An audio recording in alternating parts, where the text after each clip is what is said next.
الحمدللہ رب العالمین والصلاۃ والسلام علی نبینا محمد وعلی آلہ وصحبہ اجمعین، اما بعد۔ عورتوں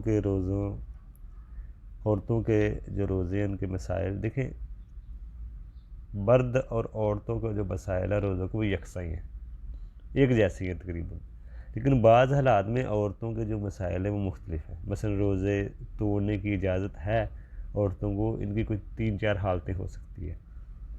پہلی حالت، بعض حالتوں میں روزہ رکھنا حرام ہے، جیسے حیض اور نفاس میں۔ حیض اور نفاس میں عورتیں کیا نہیں کر سکتی، وہ روزہ نہیں رکھ سکتی، نماز نہیں پڑھیں گی، روزہ نہیں رکھیں گی، شوہر سے نہیں مل سکتی، اور طواف نہیں کر سکتی، اور طلاق نہیں لے سکتی۔ یہ کچھ ایسے کام ہیں، یہ وہ ڈائریکٹ آپ قرآن نہیں پڑھ سکتی ہاتھوں سے اٹھا کے، مصحف کو موبائل میں پڑھ سکتی، مسجد میں نہیں جا سکتی۔ تو یہ ایسے کام ہیں جو حیض میں عورتیں چھوڑتی ہیں، نفاس میں۔ حیض جو مہینہ ماہواری ہوتی ہے، اور نفاس ولادت کے بعد، بچے کی پیدائش کے بعد جو خون ہوتا ہے، ان کے دونوں کو، حیض اور نفاس کو دونوں کو سیم ہی مسائل ہیں۔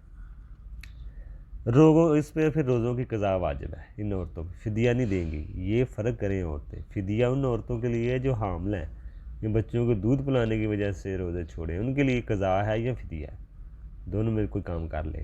لیکن یہاں پہ صرف قضا ہے، وہ عورتیں آگے رمضان آنے سے پہلے قضائی دیں گی، فدیہ نہیں دیں گی۔ یہ فرق رکھیں عورتیں، حیض اور نفاس سے جو روزے چھوڑے ہیں ان کے لیے فدیہ نہیں ہے، ان کے لیے قضائی ہے۔ فدیہ حاملہ اور جو عورت ہے دودھ پلانے والی، ان کے لیے یہ ایک مسئلہ۔ ہاں، دوسری حالت، اگر عورت حمل میں ہو یا ولادت کے بعد دودھ پلانے کا مسئلہ ہو اور مشقت نہ ہو، اگر مشقت نہیں ہے تو پھر اس کو رکھنے چاہیے نہ عورتوں کو، ان کو وہ فرق نہیں پڑتا روزہ رکھنے کا، چاہے دودھ پلا رہی ہیں چاہے حاملہ، روزہ رکھ سکتی ہیں آسانی سے، اتنی طاقت ہے تو پھر اصل ہے وہ روزہ رکھیں، چھوڑیں نا۔ لیکن اگر مشقت ہے، کوئی بھی مشقت ہو سکتی ہے، تکلیف ہے، تو پھر روزہ نہ رکھیں، وہ ایسی حالت میں روزہ توڑ دیں، بلکہ بعض حالت میں ان پہ واجب بھی ہو جائے گا، اگر بچے کو خطرہ ہے یا کوئی اور جانی کو خطرہ ہے، نقصان ہے بیماری کا، تو ان پہ ضروری ہے وہ چھوڑ دیں روزہ۔ بعد میں وہ کیا کریں گی، اختلافی مسئلہ ہے، بہرحال مختصر صحیح بات یہی ہے کہ ایسی عورتیں فدیہ دے دیں۔ عبداللہ بن عباس اور عبداللہ بن عمر کی رائے یہی ہے کہ فدیہ دے دیں گی، کسی مسکین کو ایک ٹائم کا، ایک روزے کے بدلے میں فدیہ دے گی، کھانا کھلا دیں گی۔ اور یہ کون کھلائے گا؟ ان کا شوہر، ان کے شوہروں کی ذمہ داری ہے وہ ان کو فدیہ دے۔